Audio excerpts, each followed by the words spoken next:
السلام علیکم ورحمۃ اللہ وبرکاتہ۔ ایم بابو تنولی آپ کے سامنے ایک مرتبہ پھر حاضر ہے۔ آئیے مل کر اپنے پیارے حبیب محمد مصطفیٰ صلی اللہ علیہ وسلم کی ذات پر درود شریف پڑھتے ہیں۔ تو پڑھیے، اللہم صلی علی محمد وعلی آل محمد کما صلیت علی ابراہیم وعلی آل ابراہیم انک حمید مجید، اللہم بارک علی محمد وعلی آل محمد کما بارکت علی ابراہیم وعلی آل ابراہیم انک حمید مجید۔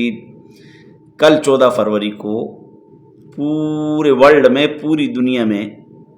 ویلنٹائن ڈے کے نام سے زنا ڈے بنایا جا رہا ہے، ویلنٹائن ڈے کے نام سے بدکاری ڈے بنایا جا رہا ہے، ویلنٹائن ڈے کے نام سے بے حیائی ڈے بنایا جا رہا ہے، ویلنٹائن ڈے کے نام سے بے شرمی ڈے بنایا جا رہا ہے، ویلنٹائن ڈے کے نام سے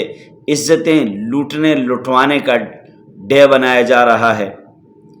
اور سرخ پھول دیے جاتے ہیں، ایک دوسرے سے محبت کا اظہار کیا جاتا ہے۔ اس کی حقیقت کیا ہے؟ ایک عیسائی پادری جو چرچ میں رہتا تھا، ایک عیسائی پادری جو چرچ میں رہتا تھا، جس کا نام ویلنٹائن تھا، پادری تھا جو چرچ میں رہتا تھا، ویلنٹائن اس کا نام تھا، اور جو پادری چرچ میں رہتا ہے اسے فادر کہتے ہیں، اور اس کے ساتھ اسی طرح وہ ساری زندگی شادی نہیں کرتا، اسی طرح ایک عورت اس کے ساتھ چرچ میں رہتی ہیں جسے نرس کہتے ہیں، جسے مادر کہتے ہیں۔ اب یہ ویلنٹائن جو تھا یہ چرچ میں پادری تھا، یہ چرچ میں فادر تھا، اس نے ساری زندگی شادی نہیں کی، اور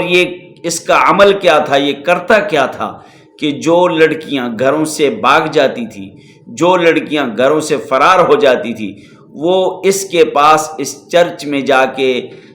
پناہ حاصل کرتی تھی، اور یہ ان لڑکیوں کی عزتوں کو لوٹتا تھا، یہ ان لڑکیوں کو بے عزت کیا کرتا تھا، زنا کیا کرتا تھا۔ یہ ہے ویلنٹائن ڈے کی حقیقت، کہ آپ اس پادری کی یاد بناتے ہیں، آپ اس پادری کی یاد کو تازہ کرتے ہیں، آپ اس پادری کی محبت میں اس پادری کا ڈے بناتے ہیں۔ تو مسلمانوں،